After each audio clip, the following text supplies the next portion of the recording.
Hi, everybody. Today is Tuesday, September 16th, 2025, and our friend Scott Ritter is back with us. Welcome back, Scott. Thanks for having me. Please subscribe and hit the like button to help us reaching more people. Scott, let's start with the case of Charlie Kirk. And everybody's trying to picture him the way that would benefit their cause. I'm talking about when it comes to Israelis, right, left, and all of this. And we had a talk between Tucker Carlson and JD Vance, in which they were trying to picture, they were trying to find a common ground on Charlie Kirk, but they had their differences in the way that they were trying to describe it. Here is what they said.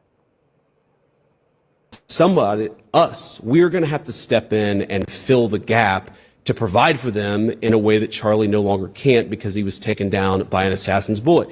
You know who I saw share that link was Mark Levin. Yeah. And I thought it was a really good example of how Charlie was able to bring people together from across our movement so long as we were operating in good faith. That was the question. If you were good faith, you're on his team. That is exactly right. And good faith is the measure.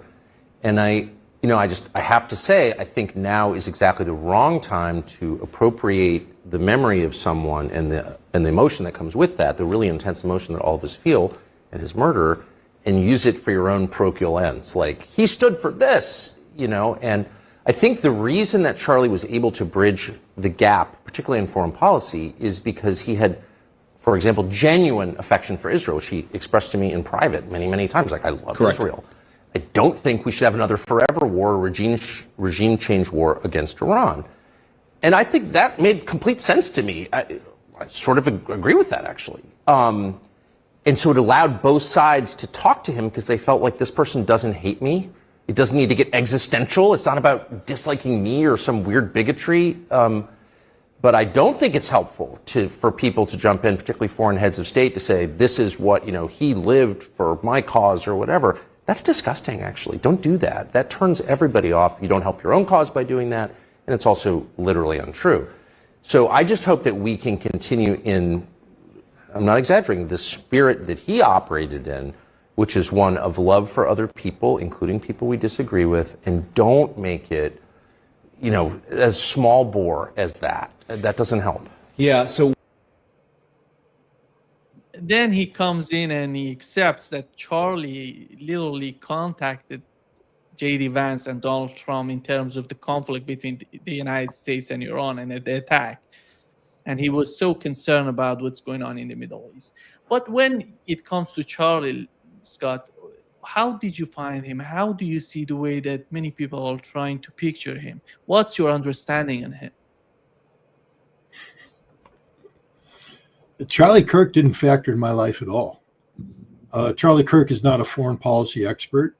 Charlie Kirk is not a military affairs expert. Charlie Kirk's not an expert in anything. Charlie Kirk had a shtick. His thing was going to college campuses and making fools out of American college students, and he did a very good job at this. And in this, you could say that Charlie Kirk had a very good point, that the American education system had failed and was failing. And I supported him. I don't agree with hardly anything he stands for, to be honest, because to me it's superficial. As I said, he's not an expert. He comes off as one. He likes to pontificate, articulate. He's very clever at the way he phrases things. I think he does his research very carefully. He'll set, I watched him only because I found it fascinating that American college students were this stupid. But after a while, there's a pattern to what he does. It's very deceptive. He lures you in. The way he phrases things takes you in a direction. It's sort of like a fortune teller, how she can tell your fortune just by having a conversation with you. She picks up on this, that, and the other thing. And he would push buttons. Most of the time, the college kids were just too stupid to understand their buttons were being pushed. And they fell into every trap he laid. But he's not an expert. And it literally, you could take every argument he put out there and bring an expert opinion in and just rip it to shreds. So I'm not somebody who is in love with Charlie Kirk. I found much of what he said to be disturbing. Very racist. I mean, I know today you're not allowed to say that. Charlie Kirk was not a racist. Yes, he was. Yes, he was. He was very racist, very xenophobic. He played to the worst tropes of American society.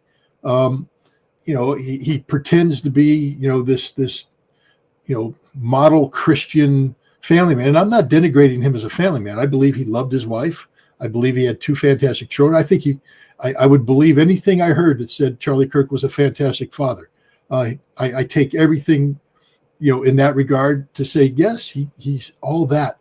But the concept that he had the model that every American should aspire to is just 100% bullshit.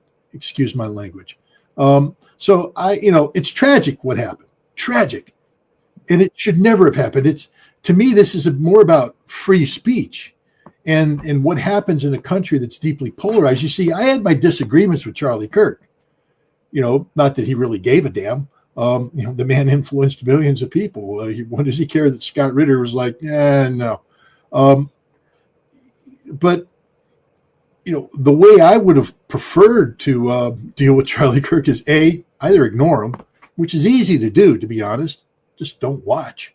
And here's the thing. If you don't watch Charlie Kirk, you don't know about Charlie Kirk, and you realize how totally insignificant Charlie Kirk is to the big picture. 2, and I know I'm going to get pushed back on that one because people, J.D. Vance, I wouldn't have been vice president if it weren't for Charlie Kirk. Yes, you would have, J.D. Trust me. Charlie Kirk is not the heartthrob of America. The blood doesn't pulse through Charlie Kirk's, ideological veins. But the other thing is, if you disagree with them, engage. I mean, the man was a debater, so go debate him. And what you'll find is a lot of people thought they could hang with Charlie Kirk. The one thing I learned is that I wouldn't ask for a debate with Charlie Kirk unless it was A, on a subject that I knew inside and out, and B, that I did a whole bunch of preparation to understand the various traps that Charlie Kirk sets rhetorically to lure you in with certain push-button phrases to get you going down a rhetorical path, and then he owned you. You'd have to be disruptive of that. And I don't mean yelling, shouting. I mean coming up with effective counters and it's stuff. But that's the way you deal with Charlie Kirk. You don't shoot him. I mean, my God, what has this country become? My God, that's the thing about Charlie. I don't give a rat's ass what Tucker Carlson or J.D. Vance or anybody wants to talk about Charlie. Because for me, my daily life, Charlie Kirk factored 0 in anything I do. Just there's not. I watched him because it was entertaining to watch him make fools out of American college students. I was aghast at the fact that people couldn't hang with Charlie Kirk. But other than that, if I didn't watch, Charlie Kirk didn't impact my life at all. And so this notion that somehow Charlie Kirk is this driving force of what American conservatism is and what America is today, I just find that to be absurd in the extreme. But what's happened here is we live in a day and age of copycat killers. And I'm very worried that the solution now to people you disagree with is to put a bullet in their head or in their neck or wherever you want to put that bullet. This is what bothers me. I mean, besides his death, again, I'm not here. Anybody who thinks that I'm trying to put down Charlie Kirk as a quality character, you're so wrong. I think he honestly believed in what he was doing. He was very good at what he did. Very good at what he did. And just looking at him with his wife and his kids, I mean, this is a good man. Charlie Kirk's not a bad man. And the thing about guys that get into this game of, making your money off of your mouth, does he truly believe what he's saying is another very important question. Because it did appear, again, I'm learning all this after the fact, because as I told you, I didn't follow him. I wasn't somebody who woke up every morning going, I wonder what Charlie Kirk's thinking today. But now as he's dominating the headlines, it appears that he had taken a certain ideological position on, say, Israel, and I think as he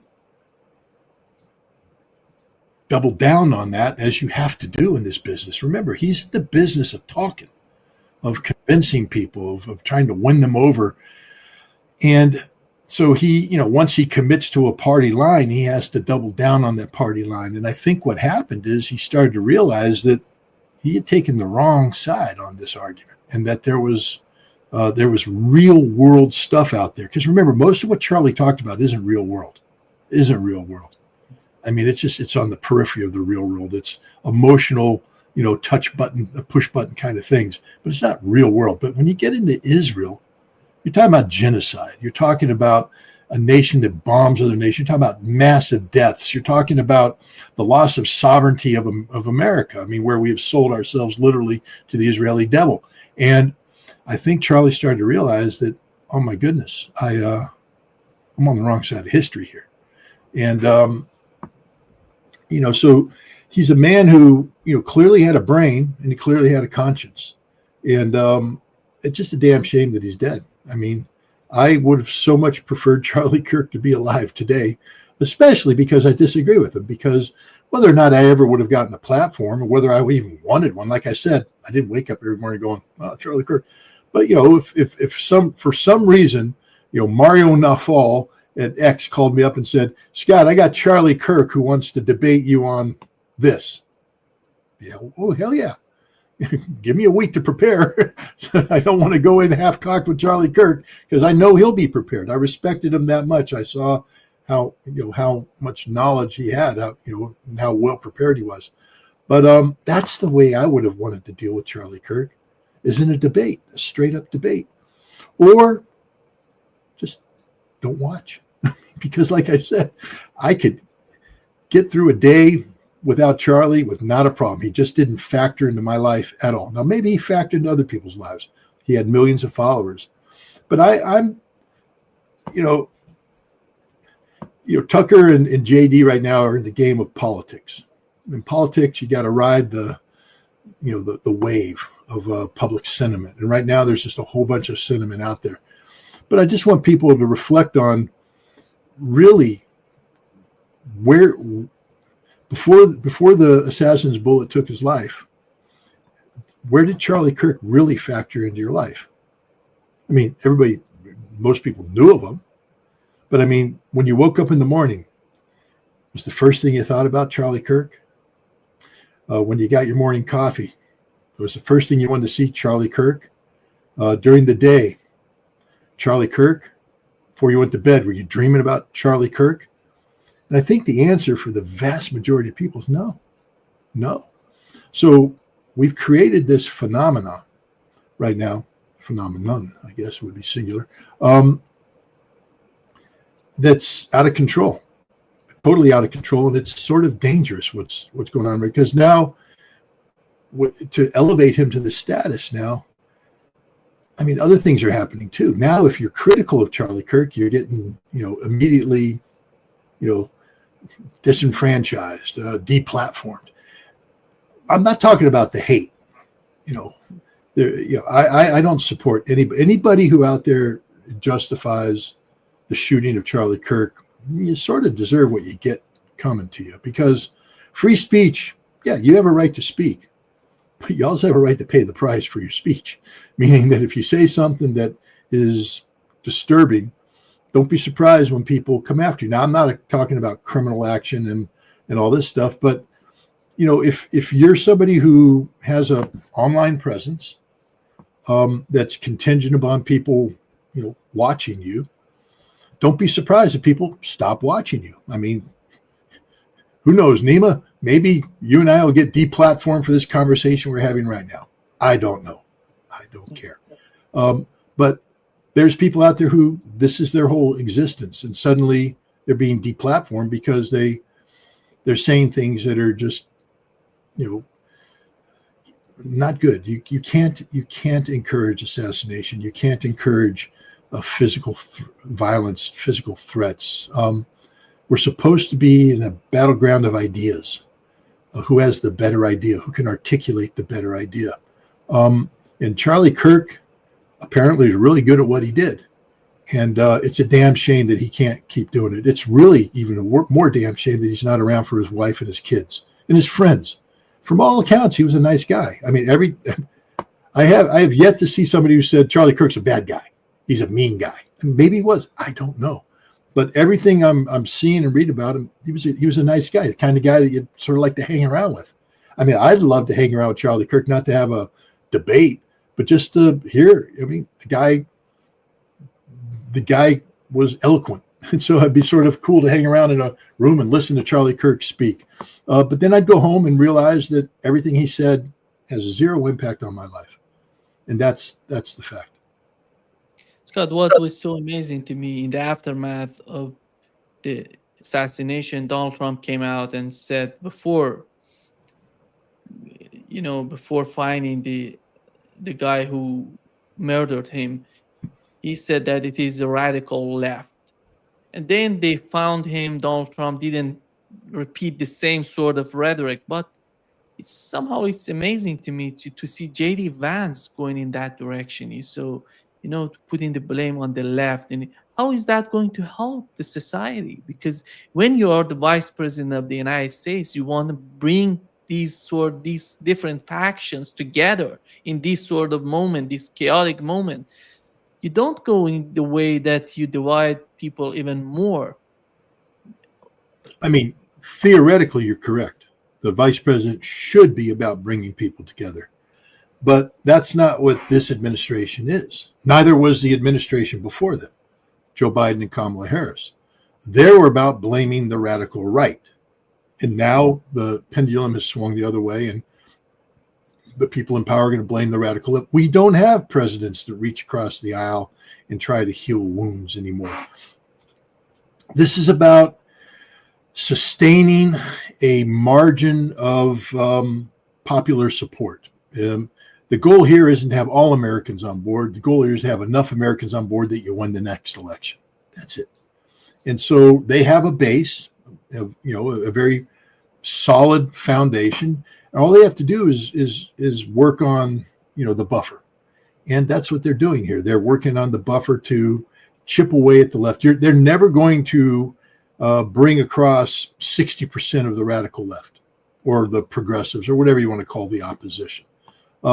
They're as deeply entrenched as MAGA is on this side. Just like, Biden isn't going to, Biden's clone isn't going to bring over MAGA. So what you're looking for is that soft center. And how do you influence them? And what they're doing right now is playing upon the emotions of what appears to be a politically motivated assassination. And so they're going to blame the left without any regard of trying to find out what the truth is. I mean, because the bottom line is this investigation is still ongoing. I don't think we have a confession as to, why this happened. And there's just a lot of information out there. Normally, one would expect a politician to say, today we mourn Charlie and we pray for his wife and his children, but I'm going to withhold any further commentary pending the outcome of the investigation. People have to remember, this is a crime. It's murder. And,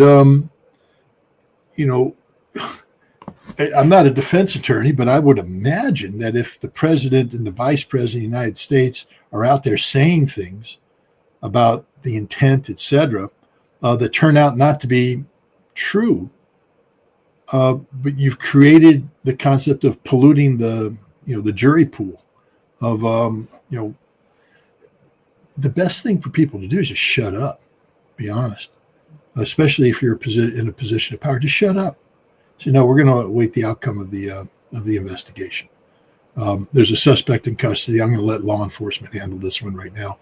For the moment, all our thoughts and prayers are with Charlie's wife and his kids and his family.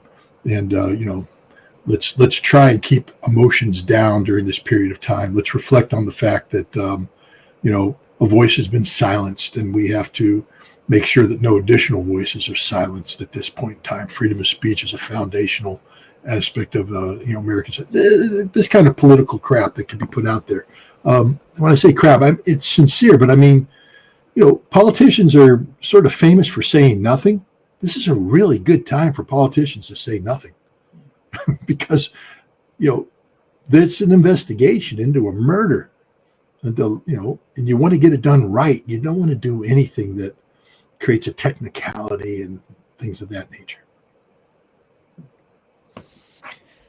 Scott, we had the Israeli attack on Doha, and Donald Trump called the leadership in Qatar, the emir in Qatar. He said that these sort of attacks would never happen again. And hours after what Donald Trump said, Netanyahu came out and said, we're going to do it again and again and again until we get the target, we kill them and destroy them. So if I were in Qatar, I would say, who are we to Donald Trump? Who's gonna provide us with this security? We were investing too much and a lot. We did everything for the United States. But who's giving us the main message? Is Donald Trump, that he says no more attacks? Or Netanyahu is more honest about that you're going to have new attacks on your soil? What is going on? Because there was a summit in Qatar in which you see all these countries coming together. Iran, Syria, I have never thought that these two countries would go to the same summit. And what's your understanding of what's going on in the Middle East, the way that they see Donald Trump and his administration? I think there's the public face, and then there's reality. I mean, the bottom line is you're 100% correct. Netanyahu, first of all, in order to change Israeli behavior, you have to be able to deter Israeli behavior. That means that Israel needs to understand that if they do something, the price they pay for doing it far outweighs the advantages they get by doing it to begin with. So they could say, maybe we shouldn't do it. There's military force can be brought to bear, but the United States isn't going to bomb Israel as a matter of deterrence. But there's political and economic force. And, the fact the United States didn't do anything only underscores, that they were in cahoots with Israel, meaning we knew they were going to. Donald Trump's just lying through his teeth. There's just no way in hell the Israelis launched this without the United States knowing in advance. And worse, from my perspective, actively collaborating with the Israelis to deconflict airspace, etc., to make sure this attack went off without a hitch. Of course, we knew. So he's lying, the president. But if he wasn't lying and Israel did this, then if we don't do something to Israel, like pull our ambassador, like terminate all financial aid, like let Israel know that, no, you don't get to attack the friends and allies of the United States, that there will be a price, and the price will be very, very severe. Because that's the only way Israel learns. That's it. If they go, oh, God, the price paying to bomb them is horrific. We can't afford to do this anymore. Next time Hamas shows up in Doha, we're not going to bomb them because we understand the United States will come down on us like a pile of bricks. But that didn't happen. So Israel's undeterred, and Israel they'll continue. It's like a spoiled child. Child throws a temper tantrum and nothing happens, or gets rewarded. It's about 100% guarantee the child's going to throw a temper tantrum again. Here, Israel threw a temper tantrum, got rewarded with a State Department visit. Secretary of State Marco Rubio going to the Wailing Wall, praying, putting in pieces of paper and doing other stupidity to show the Israelis that, gosh, we love you. Keep doing it. Whatever it is you're doing, it's okay. Israel didn't learn anything. But the other thing Israel learned is that the Arab world is useless, frankly speaking. The Iranians came in and said the right thing. We got to come together. There's got to be a price that Israel has to pay. Arab world didn't do it. I mean, Lebanon was horrible. No, we need peace with Israel. Lebanon that's been occupied, bombed, ongoing bombing. I mean, that Lebanese Aoun needs to go, be gone, finished. It's disgusting. But that's what Lebanon does.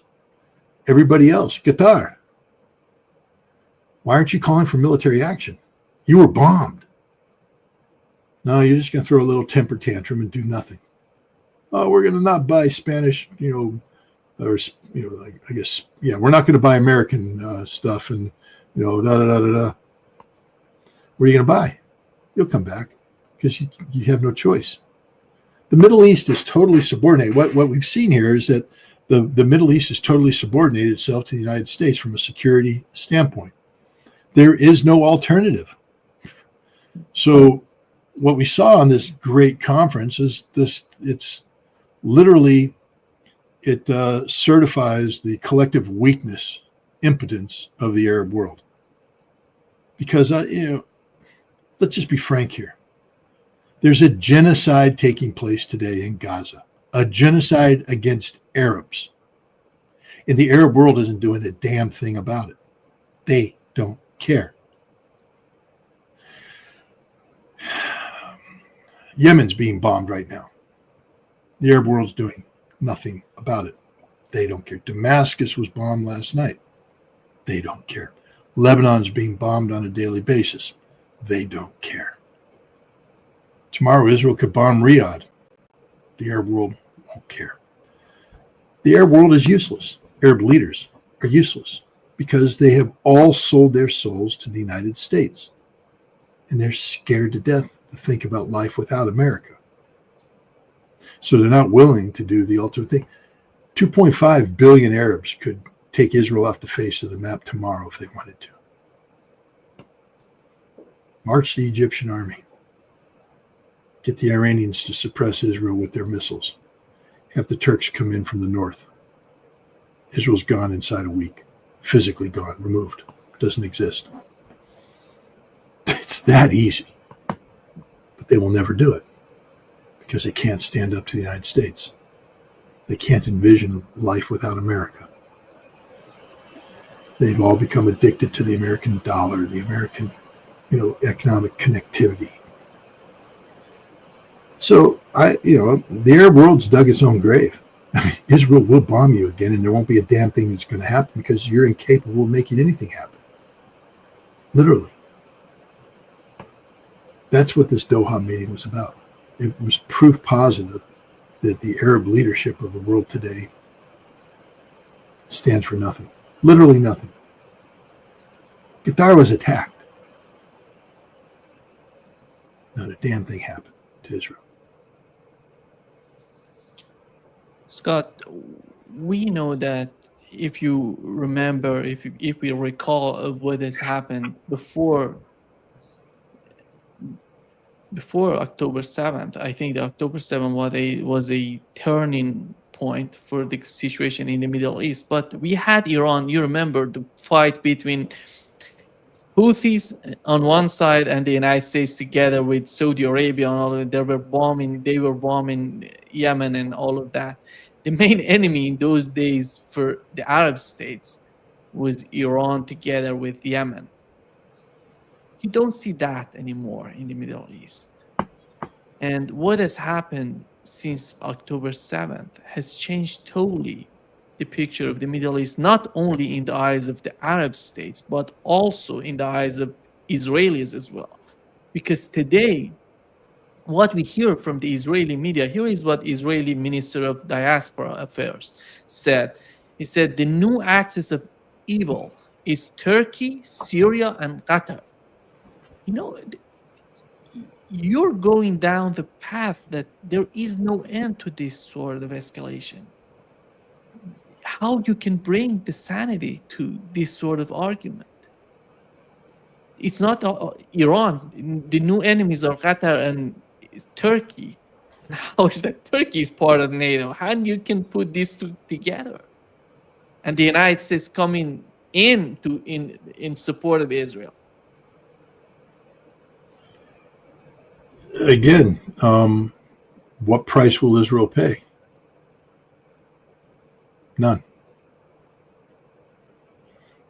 They can say whatever they want. As long as the United States back them, there will be no price that'll be paid.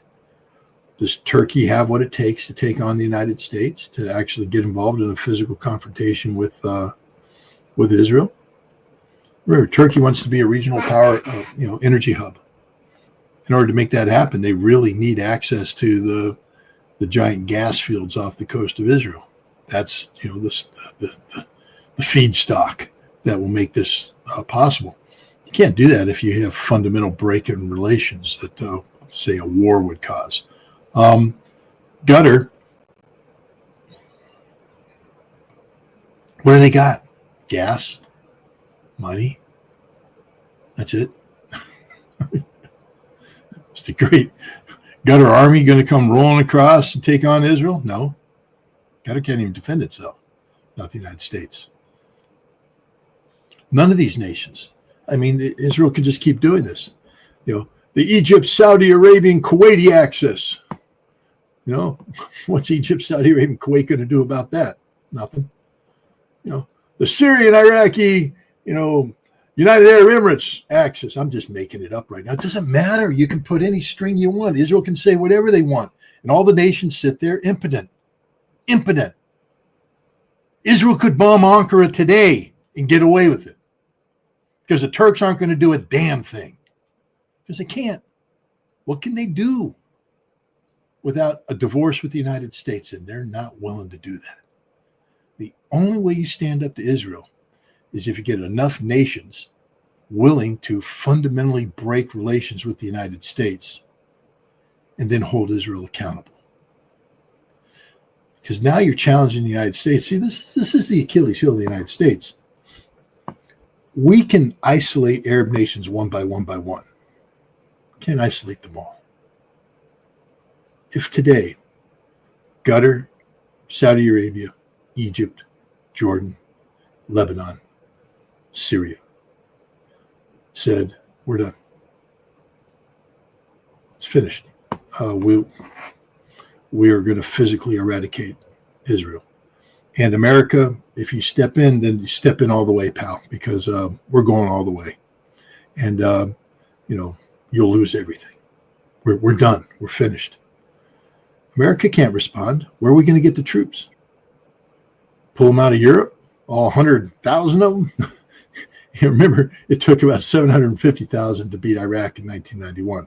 We were able to go in with a little bit less than that after, you know, wearing Iraq down through a decade of economic sanctions in 2003. But to go in and actually take on the advanced militaries of these nations collectively, we can't do that. We don't have the resources to do that. This is what this conference should have done. They should have collectively stood up and told America, you got a choice. Either join with us to punish Israel, to establish deterrence. That's all we're asking for. We're not asking for the eradication of Israel. We just want Israel to know that they can never, ever, ever do this again. So they must pay a very, very heavy price. You can either join us in doing that, or we're going to do it and we're kicking you out. We've decided we don't want you anymore. You're incompatible with our vision of security in the region. And what is the United States going to do? Nothing. Nothing. We can't deal with them collectively. But as long as the Arabs continue to play this stupid game of, you know, not wanting to confront the United States, we just pick them apart. We divide them. You know, as soon as one side grumbles, we isolate them and say, you know, you don't want to be alone. Everybody else is afraid, we don't want to do anything to make America unhappy. And that, I mean, it's the biggest display of collective weakness I've seen in a long time. This pathetic little conference they had.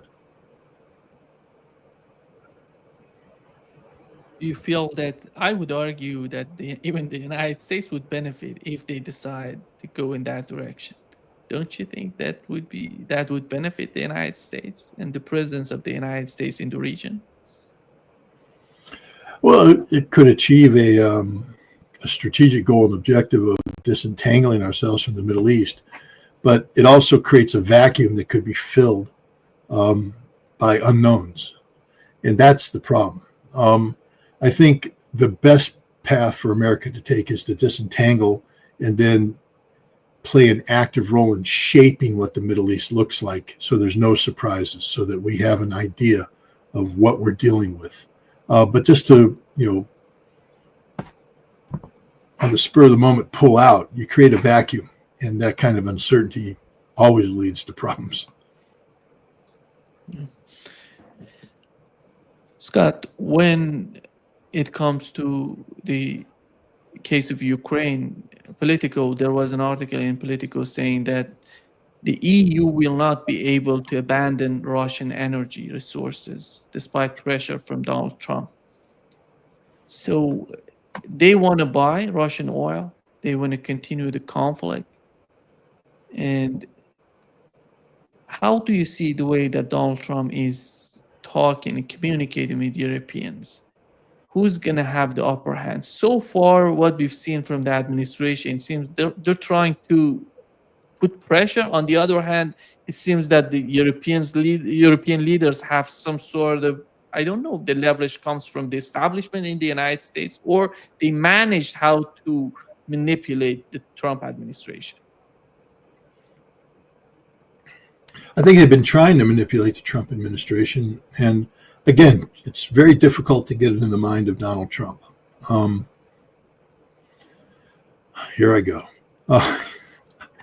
I think he put himself in a trap. The funny thing is, if you listen to Donald Trump long enough, you realize on some occasions he actually says the truth. I think the truth was that he thought it was going to be a hell of a lot easier to end this war than it turned out to be. And now he's just out of options. He's out of plans. And he's very frustrated.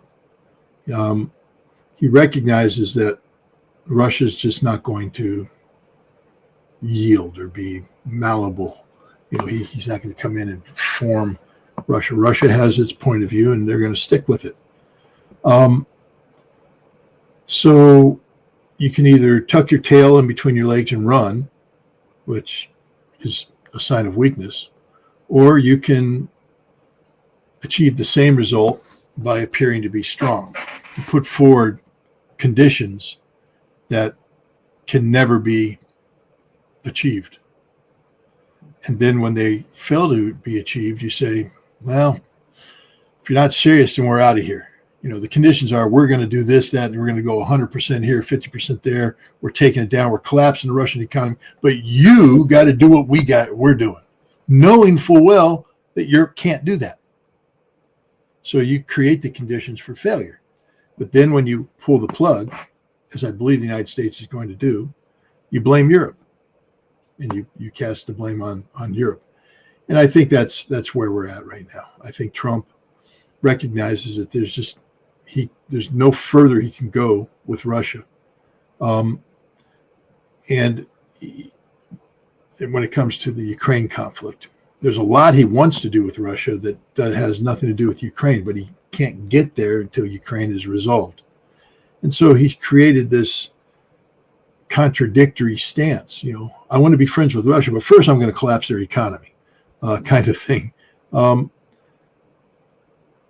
Knowing that there's no chance of these statements becoming reality, and therefore giving him the out that he's actually looking for, which is to disentangle himself from this conflict, knowing Europe's incapable of standing on its own 2 feet by themselves.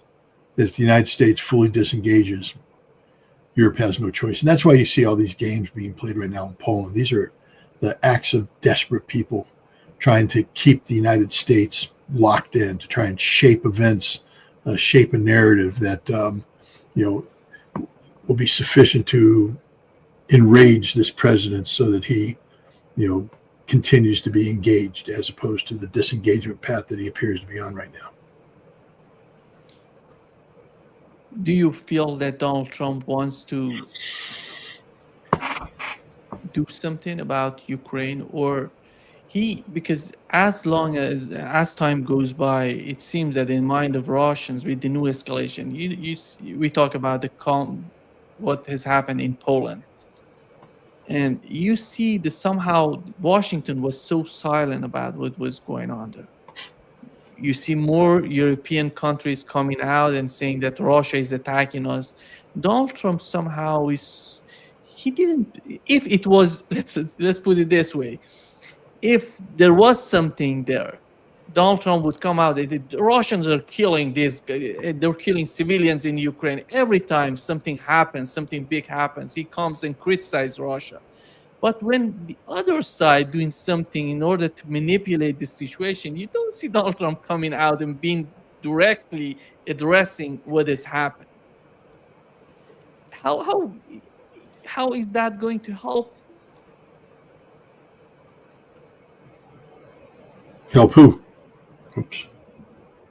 with how is that going to help the situation with Russia? Because Russians are looking at the behavior of Donald Trump. Again, I'm always loath to speak on behalf of Russia because I'm not Russian. But what I would say is this, that the Russians understand the political reality that exists in the United States, and they understand the limits of what Trump can say and can do, and they understand that a lot of what he's doing is an act of theater, and so they just ignore 9/10 of what he says, and that's what's going on right now. The Russians, I can't speak for them, but I don't imagine the Russians at this point in time are panicking. I think they understand that Trump's in a very, very difficult situation, that he has to say what he needs to say to get out of this situation. And the Russians will let actions speak louder than words. Trump can talk about doing this, that, and the other thing, but as long as he's not doing this, that, and the other thing, then it's as if he didn't say anything. So I think that's the way the Russians are treating this. I think they've taken a master class in how to in Trump policy, Trump logic, Trumpology. But no, I don't see the Russians overreacting, over responding to anything that comes out of the United States right now. We've learned from the news that Britain has officially taken command of Ukrainian troops. Do you think that is the case, or they're just making things up and that's not happening in Ukraine? Because if that would be the case, it's a huge escalation on the part of Ukrainians to let Brits coming in and capturing everything.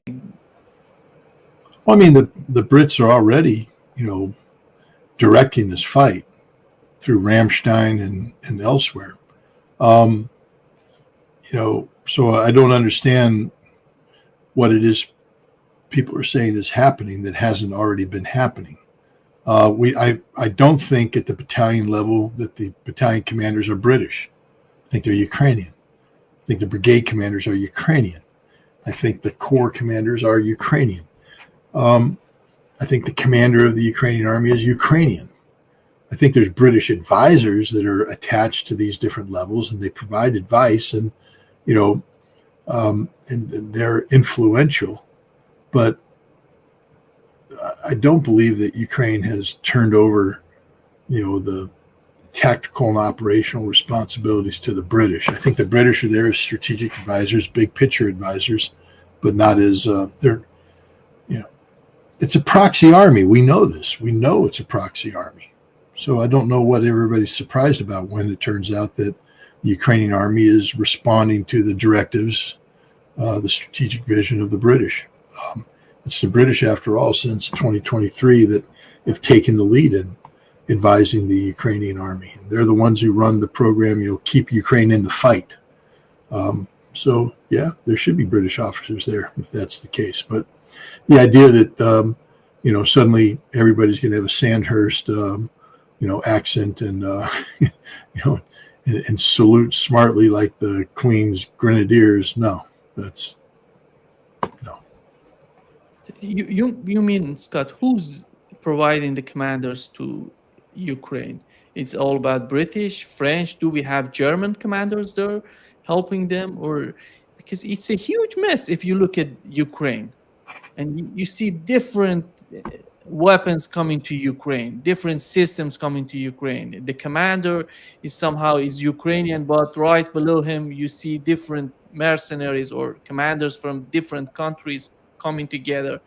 I remember once I talked with Colonel Wilkerson. He said each and every mission they had with other NATO countries, I'm talking about NATO countries working with each other, it was a huge mess. It seems what's going on in Ukraine even worse than that.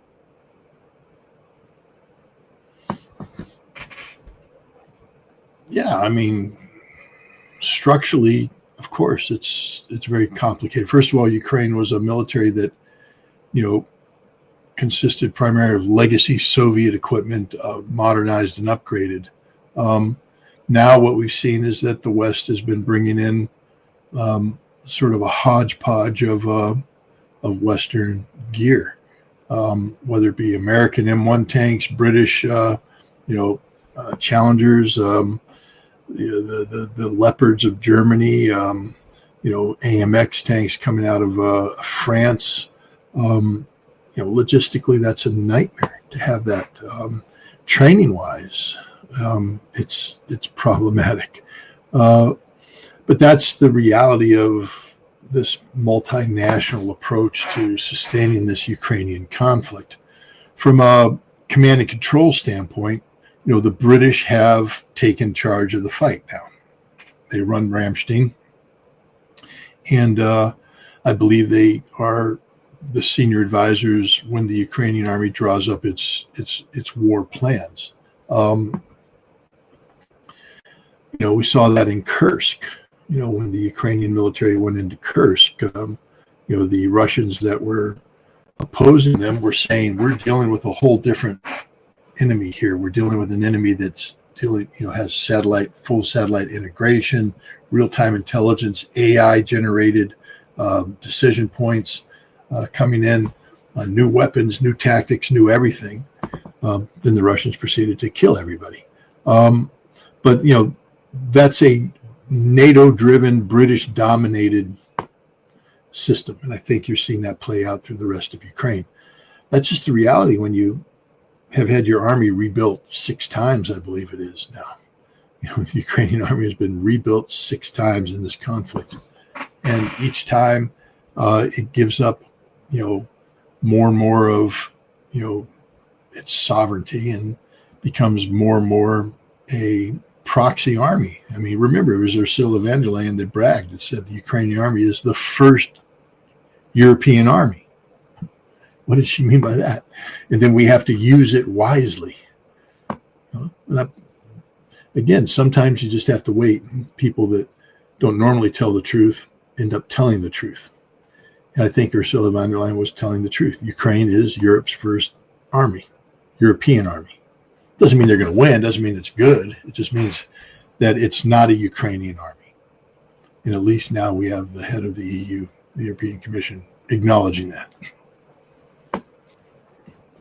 When Donald Trump says that we can collapse the Russian economy if Europe decides to get along with our plan about putting tariffs on Russia and Europe not receiving Russian oil, I would assume the final goal is the Russian military. Do you think they're going to get there? If they could achieve it, let's assume that the Trump administration could achieve the main objective, which would be stopping Europeans from receiving Russian oil. How is that going to influence the Russian army?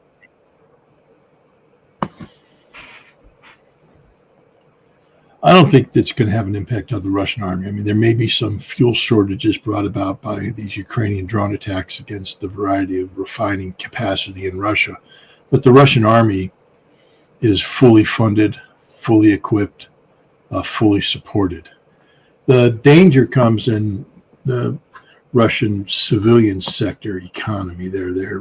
Reports are that because of the war, there's job shortages. This is why the Russians were looking to provide, special visa arrangements for foreigners to come in and help fill the manpower shortage.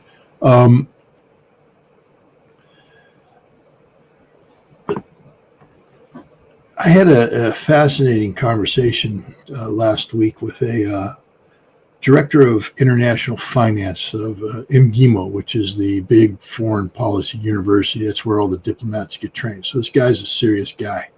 One of the things that Trump and his advisors need to understand is that right now Russia's still playing the, we're a capitalist country game. So their economy still is organized and functions on classic capitalism type model. But what Russia is fully capable of doing is going into what would be called a mobilization economy. That is to decouple from concepts of capitalism and go into a pure Stalinist type mode that was last embraced in the 1930s when Stalin industrialized the Soviet Union, in the face, by the way, of massive international sanctions and efforts to isolate the Soviet Union. And the way that Stalin overcame that was through, this mobilization economy. Russia could very easily, if it was a matter of existential survival, slip into mobilization economy. The United States never could, but Russia can. And this is the fatal mistake of the thinking of Scott Besser, because to get Russia to that state, the United States would have to be so disruptive of the world order that, sometimes you got to be careful what you ask for. Not only would Russia's economy not collapse and is never going to collapse, it would transition to something that has totally delinked it from Western sources of influence. But the blowback to the United States could lead to the collapse of the American economy. I'll say it one more time. The Russian economy will never collapse, because ultimately the Russians have the ability to transition into a Stalin-like mobilization economy. The American economy can't transition into that. And we will suffer blowback from trying to go after the Russians, because in order to succeed, we're going to have to alienate relations with India, China. We're going to create massive disruptions. And the blowback to us could be fatal economically. So, no, I don't think the Russian economy is in danger of collapsing anytime soon, if ever. I do believe that pressure can be exerted on the American economy that can be detrimental for our collective economic health. Again, I have to point out to people that my name is not Michael Hudson, and I'm not an economist. So, I defer to smarter people than me on this one. But I will say this about the Russian economy. It has the capacity of going full Stalin on the world. And what I mean by that is you ain't never going to collapse it. Russia has all of it's self-sufficient in terms of resources. So it's one of the few nations that can actually build a wall around itself and continue to function. By the way, I think with India and China, with the case of these two countries, so important for the Russian economy, they're getting closer to Russia. I don't know if you heard that the participation of Indian military personnel in the Belarusian exercises, they call it West 2025. And many people in the NATO countries are concerned about what's going on between India and Russia, because they see Russia as a somehow mediator to improve the relationship between India and China as well. That's the big look. The West has put so much emphasis on the potential of using India as a spoiler for Brics. I mean, is it Lutnick, the trade advisor, just outright said it? We're going to take the eye out of Brics. We're going to take the eye out of it. We're going to collapse it. It's going to go down. And that's the fantasy that exists. The concept of exploiting, the friction that exists between India and China to break Brics apart. But I think right now what you're seeing is India just saying pound sand. And Russia is serving as an effective mediator between India and China. Now we have a situation where, Russia's, if we're trying to collapse the Russian economy by going after Russian oil sales, we failed, because the Indians are continuing. 42% of their oil purchases now come from Russia. China, Siberian 2 pipeline, under construction now, locked in. I think Russia, that ship's done sailed. India and China have already decided where they're going, and it'll be the United States that ends up being isolated here. And this is why I think you're seeing Trump, because this isn't just about cutting the strings with Ukraine. This is about solving a whole host of other issues, because we've been trying to resolve the Ukraine conflict in our favor by, leveraging whatever influence we thought we had on India, on China, etc. And it's backfired. And so now not only have we failed to achieve an outcome that would be desirable from our position with Ukraine, but we've also weakened ourselves vis-a-vis, India and China from a geopolitical standpoint. And this is why I think the president might be anxious to cut from Ukraine. So it allows us to resolve all of these other issues and simplify the nature of the relationship we want to have with China and India and Russia. What signs Russia and China get from what has happened in Doha, in your opinion? Again, I can't speak for them. If I were advising them, though, I would just say we need to be engaged, but we don't need to be decisively engaged, because these people stand for nothing. We can find, develop individual relations. For instance, both Russia and China are working with Iran right now, but even that's complicated. It's not as simple as, it's not like Iran and Russia are like, hey, we're all on the same side here. There's complexities. Same thing with China. But what I would be telling the Russians and the Chinese, if I were their advisors, is there is no vacuum here for us to fill at this point in time, because we have a very weak Arab world, and we have an Israel that is undeterrable. And do we want to be in the business of establishing a deterrent against Israel with the United States on the other end? I think Russia and China need to behave very carefully, to take a step back and just continuously evaluate, look for opportunities that may develop it. The idea that, there's a vacuum being created that's going to be filled by Russia or filled by China, I don't think that's correct. I don't think either Russia or China are in a position to fill any vacuum. I mean, is China ready to deploy a blue water navy into the Persian Gulf, into the Indo-Pacific? The answer is no. Russia doesn't have a blue water navy that of any note that could be deployed in that area. They don't have expeditionary wings. Russia, yes, they did send an expeditionary air component to Syria, but that's not something that can be replicated easily, especially with the Ukraine conflict going on right now. So I would just say that Russia and China are going to be in the let's wait and see mode. They'll keep their finger on the pulse, but they're not going to be jumping in with both feet anytime soon. Just to wrap up, Scott, this session, I think the question would be, my main doubt is, how would Russia and China perceive the attitude of the United States while negotiating with Iran and other countries they're attacking? In other words, when you're negotiating with the United States, you are closer to a war with the United States than you're not negotiating. How? This is the ultimate challenge of dealing with the United States in this day and age. And I think the day of sitting down with the United States and coming up with a mutually acceptable, mutually beneficial outcome, that's old school diplomacy. And I don't think the Trump administration's capable of engaging in that kind of diplomacy.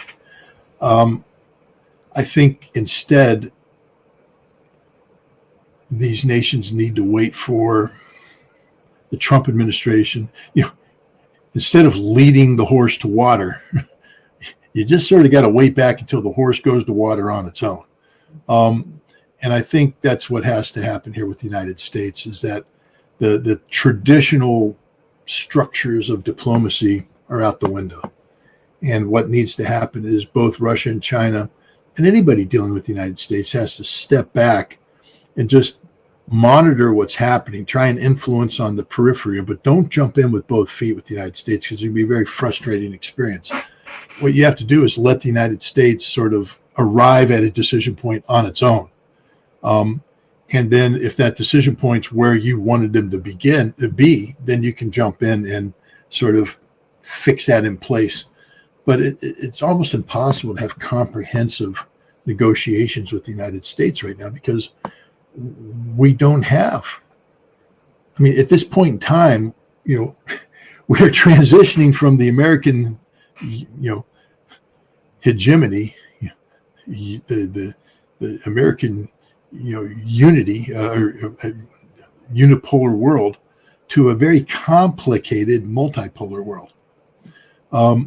This means that one would think that your State Department needs to be expanded and the number of experts brought in so they can manage these exponentially growing levels of complexity that exist in the world today.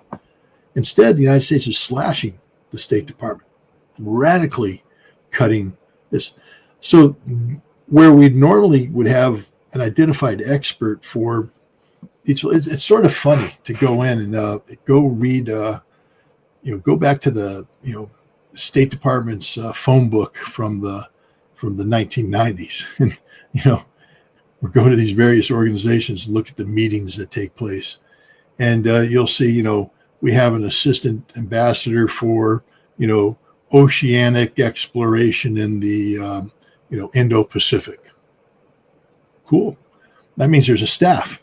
That means somewhere in America is an expert on, ocean exploration in the Indo-Pacific. Somebody who actually knows what the hell they're talking about, who's probably traveled to the region, met all the main players, has the Rolodex. We don't do Rolodexes anymore, but has all the contacts so that they can, if a problem emerges, the president says, I want to know about exploration in the Indo-Pacific. They got a guy that goes, I'm your man. And he can pick up the phone and talk to people. He knows how to write the papers, get him on. We don't have those people anymore on anything. They've just slashed everything. And so what we end up with is Steve Witkoff. Not a bad guy. I'm not picking on him. He's not an expert on anything. He's a New York real estate guy. But when it comes to foreign policy and the history of the world, he knows nothing. Or we get Keith Kellogg. Just this, aged out nobody who knows nothing. And they are talking, they're out there prejudicing the field with their own inadequacies, and there's no backup, there's no bench, there's nobody to go to. So when they come in and they fail, they fumble, it's not like we can go, all right, let's bring in number 32 off the bench. There is no bench. We're stuck with these people. And this man-child is president who's just doing whatever, and a Secretary of State who literally is positioning himself to make a run at the presidency. And so he's out there, hitting all the right Zionist buttons. A vice president who, I don't know what's going on there, to be honest. I was expecting far more robust engagement by J.D. Vance on issues. And it just seems that he is, he's playing it really soft and safe right now. But again, this isn't how policy is supposed to be made. There's supposed to be a national security advisor, a standalone. Well, we got Marco Rubio being the national security advisor. That means that he's doing this job of policy coordination while he's the Secretary of State. Do you understand how unbalanced that is? To have the Secretary of State also be the national security advisor. So when you have a principals meeting and you go, well, normally national security is like, well, thank you, Secretary of State. Secretary of Defense, what do you got? Got that? That's cool. I'm going to have to consider that one. Secretary of Treasury, what do you got? But now it's like, yeah, Secretary of State. Oh, that's me. Oh, yeah. I'm the only voice that counts because I'm the national security advisor. So the rest of you, pound sand, go home, either my way or the highway. And that appears to be what Marco Rubio is doing. And again, there's no staff. It used to be the principals would go down to the deputy, the deputy secretary of state. And they run a deputies meeting. And then the deputies meeting creates various interagency working groups. And that's where the senior people come in. And then each one has a sub-working group. And the sub-working groups, each one can have like a tiger team. And the tiger team is where you get the real experts who sit there and do all the nuanced stuff. They bring it up. turn it into policy. They have to polish it up a little bit. They bring it up. They turn it into grand strategy. They bring it up, boom. And next thing you know, you got policy. And it takes a lot of people working together. What we have right now is a bunch of, men children hanging out in the sandbox playing by themselves. There's just nobody there. They're just out there throwing sand around. Hey, and you got a Secretary of State going, I join you, but I'm really National Security Advisor, and I'm the only one that matters. So you all sit there and play in the sandbox while I go to the president, who has no clue what he's talking about. I mean, how poorly briefed is the president? I made a peace between, Azerbaijan and Albania. Now it was Armenia, but that's all right. Good God. Anyways, that's where we're at. We've got no ability to make policy today. None. Yeah. Thank you so much, Scott, for being with us today. Great pleasure as always. Okay. Thanks a lot for having me. See you. Bye-bye.